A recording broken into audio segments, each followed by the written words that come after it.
ICC टी20 विश्वचषक स्पर्धेच्या अंतिम फेरीत दक्षिण आफ्रिकेचा पराभव करून भारताने दुसऱ्यांदा टी20 विश्वचषक जिंकला आहे. तब्बल 11 वर्षांनंतर हा विजय मिळाला. भारतीय संघाने यापूर्वी 2007 साली विश्वचषक जिंकलं होतं. मात्र त्यानंतर टीम इंडियाला कधीही टी20 विश्वचषक जिंकता आलेलं नाही.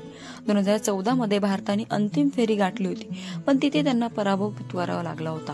परंतु भारताचा हा विजय सगळ्यांना आनंदित करणार आहे, कारण 2013 मध्ये टी20 विश्वचषकानंतर भारताचे पहिलेच आयसीसी विजेतेपद आहे.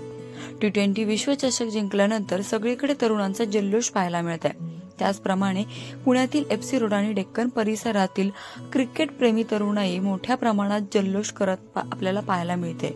फटाके फोडत ध्वज घेऊन पुणेकर पाहायला मिळत आहेत. तर 176 रन करत 8 विकेटने हा विजय मिळालेला पाहायला मिळतोय.